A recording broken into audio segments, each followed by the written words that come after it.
Shalom, selamat malam. Kebenaran firman Tuhan pada malam hari ini terdapat di dalam Mazmur 14 ayat 1-7. Sebelum kita membaca dan merenungkannya, mari kita berdoa. Bapa kami di surga, dikuduskanlah nama-Mu, sucikan tubuh jiwa roh kami, bersihkan hati kami sehingga hati kami menjadi lahan yang subur, di mana benih firman ditaburkan, benih akan bertumbuh subur, berakar, berbuah, berlimpah-limpah. Kami hendak membaca firman dan merenungkannya. Kami mohon Bapa, Anak, Roh Kudus hadir di sini, urapi kami semua dengan kuasa Roh Kudus, sehingga firman Tuhan yang ditaburkan tertanam di dalam hati kami. Firman itu terus bertumbuh subur, berakar, berbuah, berlimpah-limpah. Dalam nama Tuhan Yesus firman yang hidup kami berdoa. Mazmur 14 ayat 1-7 dengan perikop kekebalan manusia. Kebebalan manusia. Untuk pemimpin biduan dari Daud. Orang bebal berkata dalam hatinya, tidak ada Allah. Busuk dan jijik perbuatan mereka, tidak ada yang berbuat baik.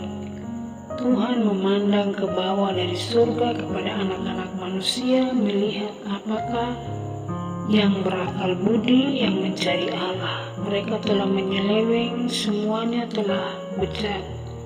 Tidak ada yang berbuat baik, seorang pun tidak. Tidak sadarkah semua orang yang melakukan kejahatan, yang memakan habis umatku seperti memakan roti, dan yang tidak berseru kepada Tuhan. Di sanalah mereka ditimpa kekejutan yang besar, sebab Allah menyertai angkatan yang benar. Kamu dapat mengolok-olok maksud orang yang tertindas, tetapi Tuhanlah adalah tempat perlindungannya. Ya, datanglah kiranya dari Sion keselamatan bagi Israel. Apabila Tuhan memulihkan keadaan umatnya, maka Yakub akan bersorak-sorak, Israel akan bersukacita.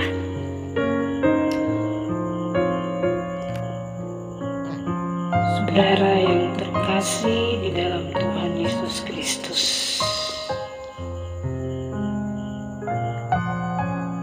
kebebalan manusia. Mazmur 14 dikatakan orang bebal berkata dalam hatinya bahwa Allah itu tidak ada. Mereka beranggapan seperti itu karena pada dasarnya mereka tidak percaya akan keberadaan Allah.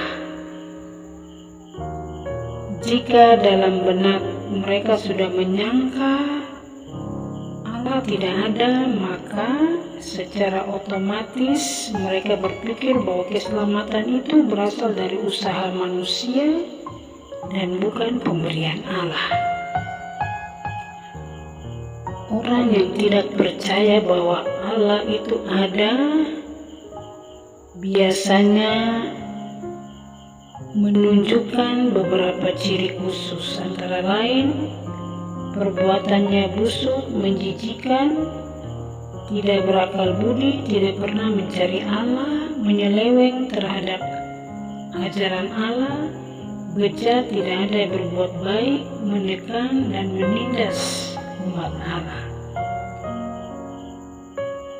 Pada ayat 4 dengan jelas dikatakan bahwa mereka memakan habis roti. Namun mereka tidak menyadari bahwa Allah selalu dituntun dan disertai oleh Allah.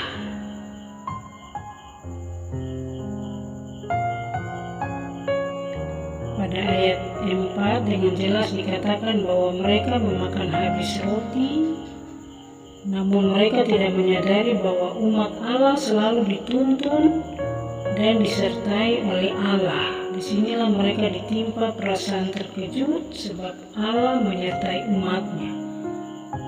Allah selalu menyertai angkatan yang benar. Hal ini justru membuktikan bahwa Allah itu ada karena perbuatan dan karyanya nyata dalam kehidupan umatnya. Meskipun mereka mengolok-olok dan menindas orang benar, tetapi Tuhan adalah tempat perlindungan yang kokoh bagi orang yang tertindas. Artinya keselamatan Tuhan hanya disediakan bagi umatnya. Karena itu umatnya tetap bersorak-sorak dan bersukacita. Jadi percayalah bahwa Allah itu sungguh ada dan Dia adalah satu-satunya sumber keselamatan. Keselamatan hanya ada di dalam Allah, di dalam Yesus Kristus adalah satu-satunya Tuhan yang benar. Di luar Tuhan Yesus tidak ada keselamatan. Tuhan memberkati firman-Nya. Mari kita berdoa. Bapa yang baik, kami ucap syukur, terima kasih banyak kami sudah mendengar kebenaran firman Tuhan. Tuhan berkati firman ini. Kami terus melakukan firman Tuhan dalam hidup kami tiap-tiap hari agar kami terus yakin dan percaya bahwa Tuhan Allah ada di dalam Yesus Kristus yang memberikan keselamatan bagi kami. Tuhan berkati kami umat-Mu yang percaya kepadamu, yang selalu mengandalkan Tuhan. Tuhan berkati kami semua. Hidup kami sepanjang malam ini kami serahkan dalam tangan Tuhan. Tuhan menyertai kami dari malam sampai pagi. Bungkus kami semua dengan kuasa Tuhan Yesus. Malaikat Tuhan berkemah agar kami dikasih anugerah Tuhan sebagai perisai. Segala bentuk pencobaan Tuhan jauhkan semuanya. Tuhan menyertai kami dari malam sampai pagi. Bangunkan kami pagi-pagi dengan tubuh yang nyaman, kekuatan yang baru. Terima kasih. Terpuji-puji nama Bapa, Anak, Roh Kudus, ketiga yang esa. Dalam nama Tuhan Yesus kami berdoa. Amin.